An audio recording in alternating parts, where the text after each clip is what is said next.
नमस्कार, मैं हूं प्रभाकर मणि तिवारी। आप देख रहे हैं मेरा ये खास कार्यक्रम पॉलिटिक्स विद प्रभाकर।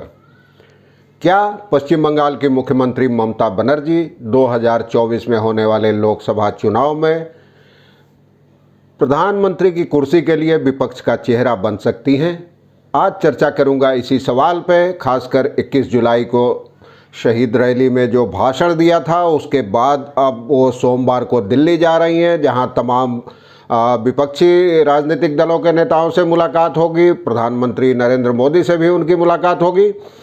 लेकिन ममता ने जिस तरह आक्रामक रवैया अपनाया है, बीजेपी के खिलाफ एक मोर्चा बनाने के लिए तमाम विपक्षी दलों से अपील की है, उसे ध्यान में रखते हुए ये सवाल लाजमी है कि क्या ममता बनर्जी विपक्ष की ओर से प्रधानमंत्री पद की दावेदार या चेहरा बन सकती हैं। तो आज इसी पर विस्तार से चर्चा करूंगा। देखते रहिए पूरी रिपोर्ट। और आगे बढ़ने से पहले एक बार फिर आपसे अनुरोध कर दूं कि अगर आपने अब तक इस चैनल को सब्सक्राइब नहीं किया है, कृपया सब्सक्राइब करें, मित्रों परिजनों से शेयर करें और घंटी का निशान भी दबा दें। मैं आपको ममता की एक छोटी सी क्लिप भी दिखाऊंगा आगे कार्यक्रम में।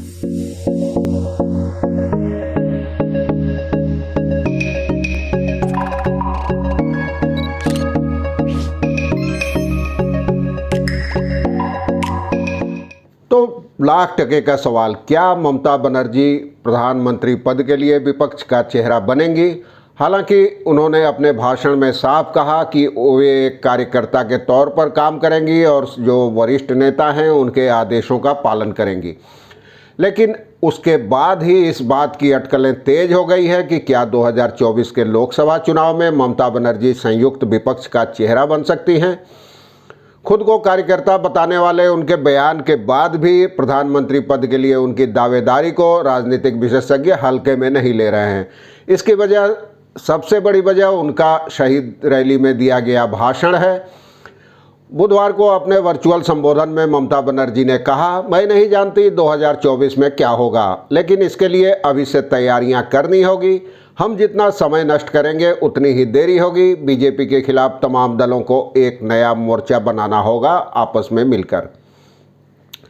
आपको अब देखिए एक संक्षिप्त झलक ममता ने क्या कहा, उसके बाद फिर आगे चर्चा करते हैं। I do not know what will happen in 24, but from now we have to start our working, our planning from now. Though I know our phone is totally tapped, not only tapped, it is just like a recorder. They are behaving Pegasus, dangerous, ferocious. They have forgotten. They allow people to live peacefully. They are harassing the people. Their dictatorship is too much. ममता के इस बयान पे एक वरिष्ठ पत्रकार कहते हैं कि 2019 के लोकसभा चुनाव से पहले चंद्रबाबू नायडू ने भी विपक्ष को एक साथ लाने की कोशिश की थी, लेकिन तब चुनाव में कुछ वक्त ही बचा था और इस वजह से खास कामयाबी नहीं मिल सकी। उसी समय ममता ने भी कोलकाता के ब्रिगेड परेड ग्राउंड में विपक्षी दलों के नेताओं को साथ लेकर एक महारैली की थी, लेकिन 2019 में बीजेपी को खासी कामयाबी मिली और विपक्ष कुछ खास कमाल नहीं दिखा सका। अब बीजेपी ने ये तो सही है कि इस बार ममता पहले के मुकाबले मजबूत स्थिति में है। बीजेपी जिस तरह अपने तमाम संसाधनों के साथ पश्चिम बंगाल विधानसभा चुनाव में उतरी थी, तो ममता ने उसको मात देकर ये साबित कर दिया कि अगर किसी क्षेत्रीय नेता में बीजेपी को मात देने की कुव्वत है तो वो ममता ही हैं। उसके बाद निश्चित रूप से उनका कद बढ़ा है, उनकी ज़मीनी स्थिति मजबूत हुई है और किसी भी लड़ाई का मूल मंत्र है कि हमला उस समय करो जब प्रतिद्वंदी कमज़ोर हो। और अब बीजेपी पहले के मुकाबले खासकर पश्चिम बंगाल चुनाव के नतीजों के बाद कमज़ोर नज़र आ रही है। ममता की रणनीति ने बीजेपी के तमाम संसाधनों को अकेले अपने बूते ममता ने मात दे दी थी। ऐसी रणनीति बनाई कि बीजेपी के सोनार बांग्ला के सपने को तोड़ दिया। तो जाहिर है ममता का मनोबल काफ़ी बढ़ा हुआ है और ममता ने एक मिसाल पेश की है कि अगर आप ज़मीन पर उतरकर आर पार की लड़ाई करने का दम रखते हैं तो आप मोदी और शाह की उस जोड़ी को भी हरा सकते हैं जिसे अब तक अजेय समझा जाता था। लेकिन एक गुट ऐसा भी है राजनीतिक विशेषज्ञों का जिसका कहना है कि ममता के लिए दिल्ली अभी दूर है। हालांकि बुधवार को जो उनकी वर्चुअल रैली हुई उसमें उनका ज़्यादातर भाषण हिंदी और अंग्रेजी में था।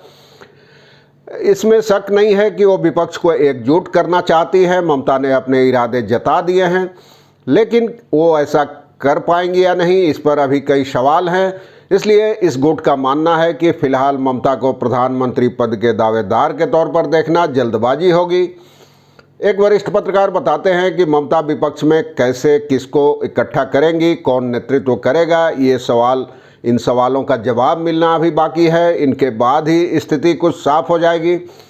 कांग्रेस खुद को राष्ट्रीय पार्टी मानती है, बाकी दल क्षेत्रीय हैं और ममता ने अपने इरादे जता दिए हैं। गुजरात से लेकर और तमिलनाडु तक, यूपी से लेकर उत्तराखंड तक रैली के पोस्टर लगाकर, दिल्ली तक रैली के भाषण का वर्चुअल प्रसारण कर उन्होंने जता दिया है कि तृणमूल कांग्रेस अब क्षेत्रीय दल के दायरे में बंधे नहीं रहना चाहती, वह दूसरे राज्यों में भी पांव फैलाना चाहती है। और रैली में उन्होंने शरद पवार और पी चिदम्बरम जैसे नेताओं से विपक्ष की एक बैठक बुलाने को कहा था। 27 और 29 जुलाई के बीच एक अपील की थी बैठक बुलाने की। ममता खुद 26 जुलाई को दिल्ली जा रही हैं। उससे उनके बयान से एक चीज़ साफ है कि वो विपक्ष को एकजुट करने का बीड़ा कांग्रेस और एनसीपी पार्टियों को सौंपना चाहती है जिम्मेदारी, और वो खुद इस मुहिम में पूरी तरह साथ रहेंगी। लेकिन यहाँ एक कांग्रेस के साथ तालमेल की सुगबुगाहट शुरू हो गई है। इस बार लेफ्ट, आप जानते हैं, पश्चिम बंगाल में सुपड़ा साफ हो गया है और जितने भी विधानसभा चुनाव के दौरान अखिलेश यादव हों, तेजस्वी यादव हों या शरद पवार हों, वो ममता के साथ खड़ी फिलहाल उनकी पार्टियां नज़र आ रही है।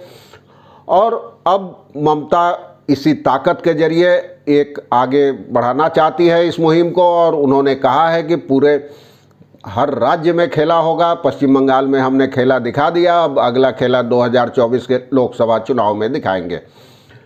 तो ये सब चीज़ें चल रही है और इसमें प्रशांत किशोर की भूमिका को एक अहम देखना होगा इस बार। प्रशांत किशोर बीते दिनों शरद पवार से लेकर सोनिया गांधी, प्रियंका गांधी, राहुल गांधी के साथ बैठकें कर चुके हैं।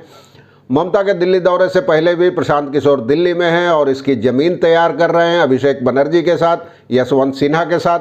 तो इस मुहिम का असर पड़ेगा, ज़रूर पड़ेगा। और तो पहले माना जा रहा था कि ममता, ये तो पहले ही माना जा रहा था कि पश्चिम बंगाल विधानसभा चुनाव में जीत के बाद ममता विपक्षी एकता की धुरी बनकर उभर सकती है। और अब पहली बार उन्होंने कहा भी, ममता ने इस बार संकेत भी दे दिया है। पेगासस से लेकर दैनिक भास्कर समेत मीडिया हाउसों पर छापे पर भी उन्होंने बहुत कड़ी प्रतिक्रिया जताई है। केंद्र सरकार और बीजेपी को कटघरे में खड़ा कर दिया है। लेकिन आखिर ममता के साझा मोर्चा बनाने के दावों में कितना दम है और क्या वे ऐसा कर सकती हैं? क्या छत्रपों की महत्वाकांक्षाएं पहले की तरह इस राह में आड़े नहीं आएंगी? क्या नेतृत्व का सवाल नहीं पैदा होगा? एक वरिष्ठ पत्रकार बताते हैं कि ये तमाम ऐसे सवाल हैं जिनका जवाब भविष्य के गर्भ में है। पहले भी लामबंद करने की कोशिशें होती रही है विपक्ष को, लेकिन अब तक कामयाबी खास नहीं मिल सकी। यह सही है कि ममता फिलहाल मजबूत स्थिति में है और उन्होंने नेतृत्व की दावेदारी भी नहीं की है। एक राजनीतिक विश्लेषक मोइनुल इस्लाम कहते हैं कि ममता ने कोशिश तो शुरू कर दी है, चुनाव में अभी 3 साल का वक्त है। इस समय का इस्तेमाल निजी मतभेदों और खाइयों को पाटने में किया जा सकता है। खुद को राष्ट्रीय पार्टी मानने वाली कांग्रेस प्रधानमंत्री पद का स्वाभाविक दावेदार मानती है खुद को, लेकिन अब उसे यह छोड़ना होगा और विपक्षी एकजुटता और बीजेपी को सत्ता से बाहर करने के लिए उसे दूसरे दलों के साथ आना होगा। क्या कुछ होगा ममता के दिल्ली दौरे के समय, उसकी भी मैं जानकारी देता रहूँगा। आज के लिए बस इतना ही। धन्यवाद, नमस्कार।